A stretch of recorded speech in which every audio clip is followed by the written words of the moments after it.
할렐루야. 오늘도 살아있는 말씀과 함께 할 때 우리 안에 은혜가 넘쳐나게 될 줄 믿습니다.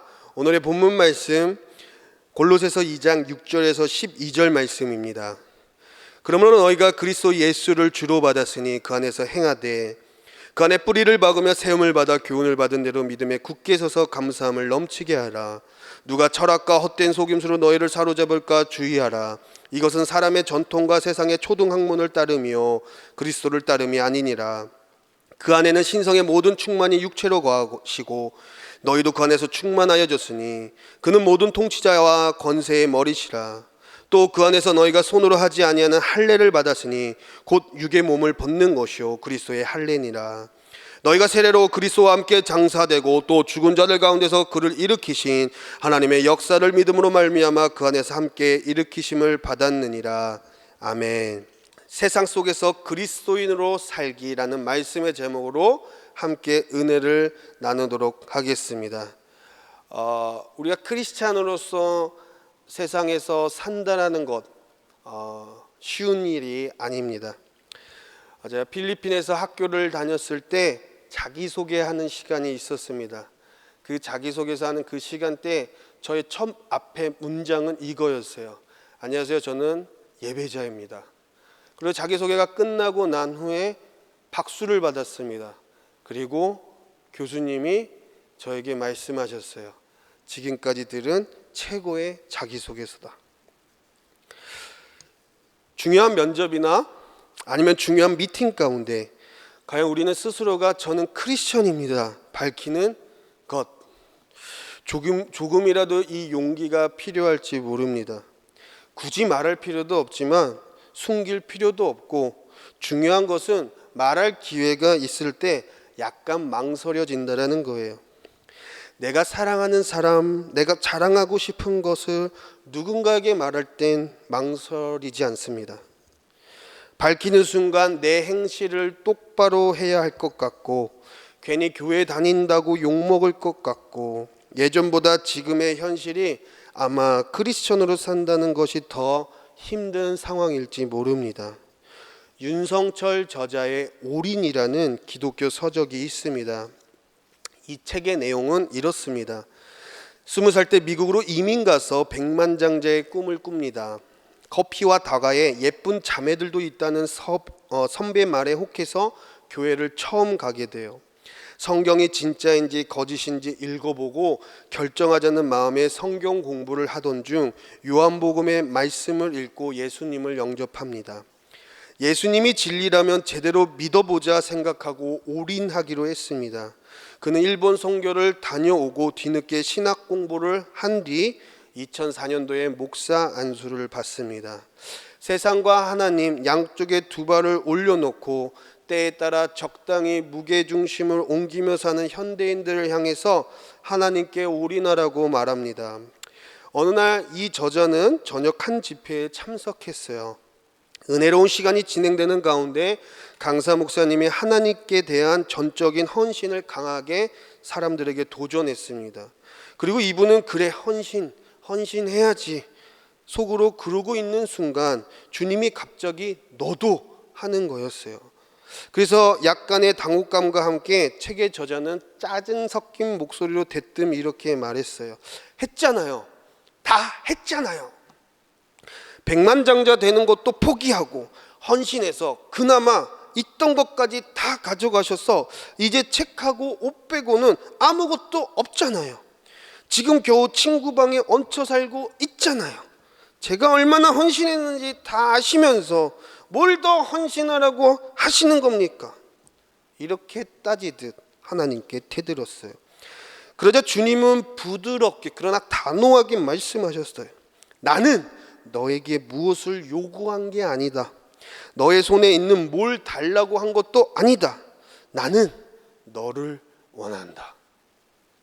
그리고 책의 저자는 마치 큰 망치로 얻어맞은 것처럼 머릿속이 멍해지면서 왈칵 눈물이 쏟아졌습니다.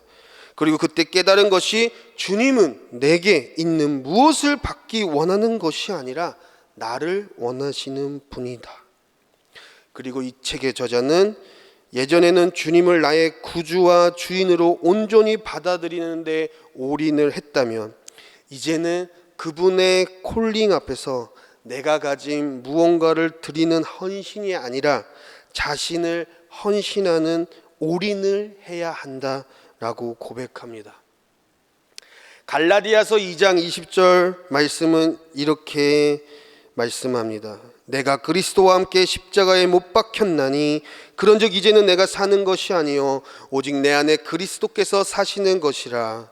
이제 내가 육체 가운데 사는 것은 나를 사랑하사 나를 위하여 자기 자신을 버리신 하나님의 아들을 믿는 믿음 안에서 사는 것이라. 아멘.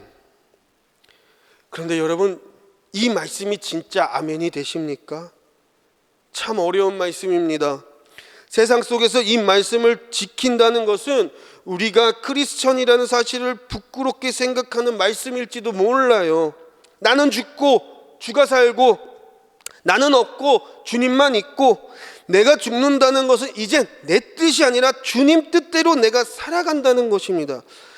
그런데 이게 하루아침에 되는 것도 아니고 신앙의 연수가 많다고 되는 것도 아니고, 이 갈라디아서 2장 20절 말씀이 우리 안에서 소화가 되지 않는 이상 우리는 찝찝한 신앙인으로 살아갈 수밖에 없습니다.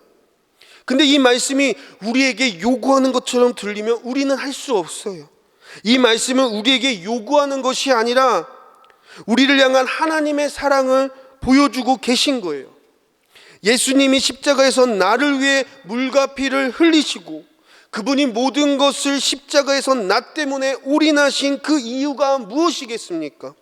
그 누구보다도 나를 사랑하신 하나님 아버지의 마음, 세상에 범접할 수, 그리고 세상에 따라올 수 없는 것, 그리고 비교할 수 없는 그 아가페의 고귀하고 확증된 사랑, 나를 사랑하시는 그 사랑 때문에 지금도 나를 살리시려고 끝없이 우리를 향해 사랑의 피맺힌 목소리를 내고 계십니다.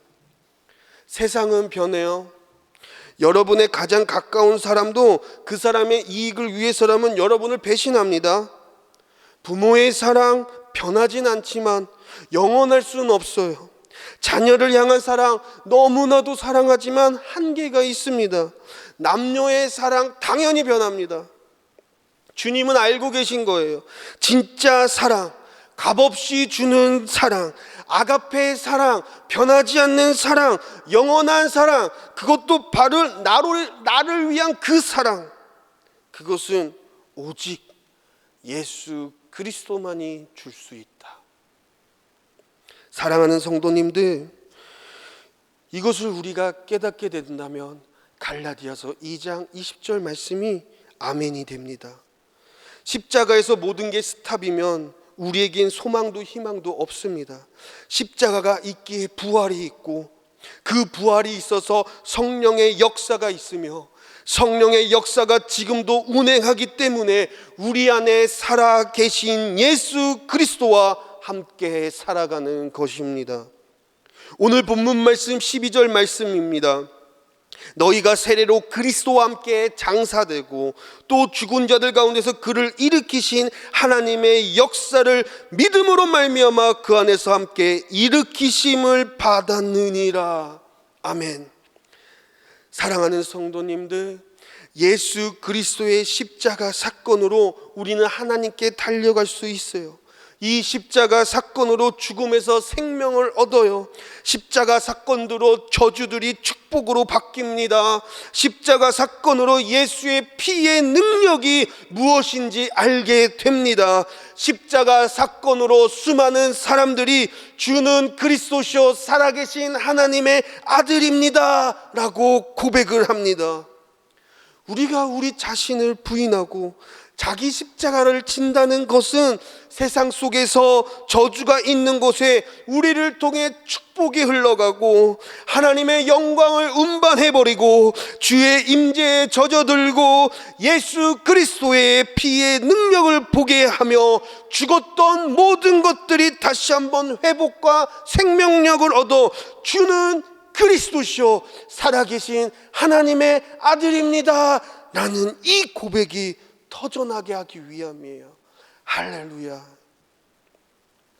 이것이 바로 우리가 세상 속에서 크리스천답게 당당하게 살아갈 수 있는 이유입니다. 내가 하는 것보다 주님이 하는 것이 더 좋아요.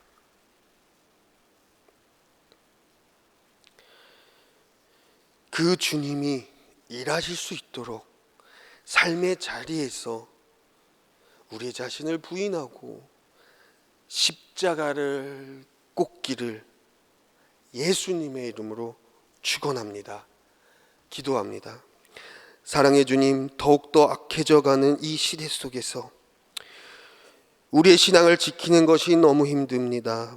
주님, 우리에게 새 힘과 능력을 허락하여 주시고 우리에게 올인하신 십자가의 위대한 능력을 통해 우리가 주님 앞에 올인할 수 있는 하늘의 담대함을 주옵소서. 예수님의 이름으로 기도합니다. 아멘.